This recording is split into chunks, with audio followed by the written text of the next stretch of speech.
can remember when I first came in the league, Art Gilmore told me one time, he played for Chicago, he said, if you expect to play a long time in this league, you better quit mopping up the floor. And I thought, well, he's crazy because that's what basketball is all about. For the money,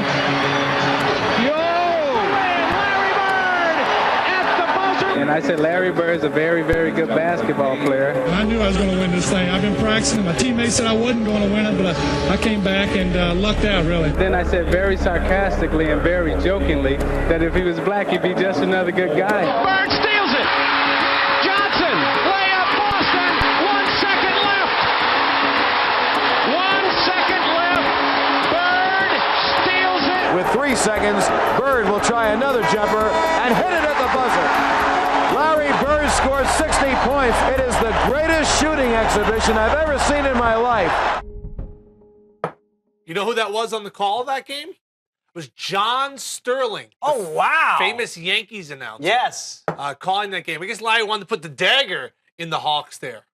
So the hick from French Lick. You know what the age-old question is, Timmy? Oh, could he play in today's game, right? Because everybody now is bigger, stronger, faster, jumps higher. Is that true? Because I look at Larry Legend and I go, Larry Legend is a legend for a reason, and he can play in any era. Well, I think his game would have had to adjust to the height, size, and athleticism of the games nowadays. But think about this. He would have torched a guy like Karl Anthony Towns. These young guys with his basketball IQ, yeah. He was a grown man. 3 years of college. Oh, and before that, we might have never knew about Larry Legend. He was hauling garbage. Started off in Bloomington at IU, didn't work out there, goes back home, contemplates ever playing again. The fact that he was a grown man against these 20-something-year-old kids, he would have had his way. As a caveat, growing up, I hated Larry Bird. I was a Sixers guy and Julius Erving. But damn, did you respect the hell out of the guy? Because it just seemed like, oh, he's slower than everybody else. He can't jump. And yet he'd always seem to be open, always seem to get the big rebound, and always seem to make the right pass. Yeah, I think his basketball IQ is something that goes kind of under the radar. When you think about guys that really know how to play or teams that really know how to play, you know what those teams and guys do? They win. Yep. And I think that's what Larry would have done. He would have kept on winning. The interesting thing was Larry growing up his whole life, no three-point line. Nope. Think about every court he played on. There was no three-point line.